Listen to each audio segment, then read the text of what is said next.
Automaker Ford is addressing growing safety concerns over one of its most popular vehicles. The Ford Explorer is the best-selling midsize SUV in the country. There are around 1 million of them on the road, but hundreds of customers say the vehicles might be making them sick. Kris Van Cleave is in Washington with why some claim the SUV puts their families at risk. Kris, good morning. Good morning. Many of the complaints talk about a sulfur or rotten egg smell coming from the back of Ford Explorers like this one. It happens while driving, and the thought is it may be exhaust, which raises the concern it could be toxic. Dash camera video shows the moment Newport Beach police officer Brian McDowell's life changed. He was responding to a non-emergency call when he passed out behind the wheel of his 2014 Ford Explorer police cruiser and then crashed into a tree. You narrowly missed an SUV. Yeah.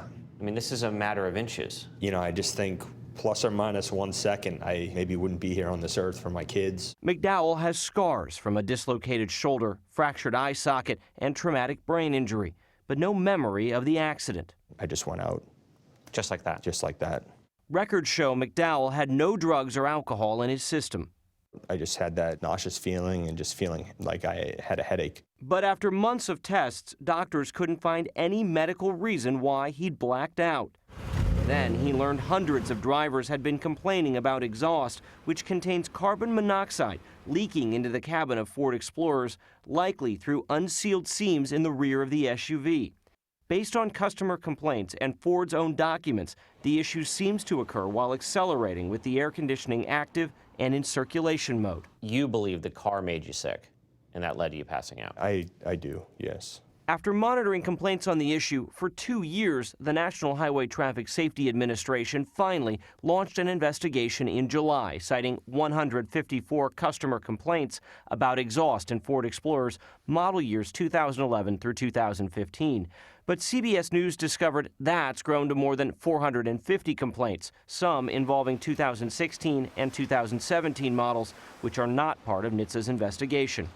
While declining to comment further, NHTSA maintains there haven't been any serious injuries, something McDowell's attorney, Brian Chase, disputes. When I saw that they said there were no injuries, we immediately got NHTSA on the phone. I gave them all the information we had in the lawsuit. Retired Army vet Ron Booth took us for a ride in his 2015 Explorer that's been in for repairs on this issue 5 times, most recently in November. Do you worry about what you're breathing in? Of course we do. We worry about it a lot. Just a few minutes into the drive. Now you can smell it. You can definitely smell the exhaust smell right now. That's it. And we get that all the time. Ford's known about the issue since at least 2012, when the company issued its first of 3 repair bulletins to dealers aimed at fixing the problem. Ford has tried to fix it and they can't. In a 2015 deposition, a company representative acknowledged it appears to be a design issue that remains unresolved, or as he said, we're working on it. The automaker has stopped short of notifying customers, but told CBS News, in rare circumstances, there have been instances where customers detected an exhaust odor in Explorers, adding the issue poses no safety risk. I bought this about 6-7 months ago. Booth can't afford a new car, so he's driving on with a carbon monoxide detector. Newport Beach police told us they've implemented new safety measures in vehicles after McDowell's accident. Just as a precaution, carbon monoxide detectors had been installed in all the patrol vehicles. Some of those detectors had gone off. Officer McDowell is suing Ford for his injuries. There are at least 2 other class action lawsuits. Ford's agreed to settle one in Florida, but hasn't settled on an amount. Another in New Jersey is ongoing. In that case, Ford denies any wrongdoing. Gayle? Well, it's good to know. If you have a Ford, you might want to get that checked out. Thank you very much, Kris.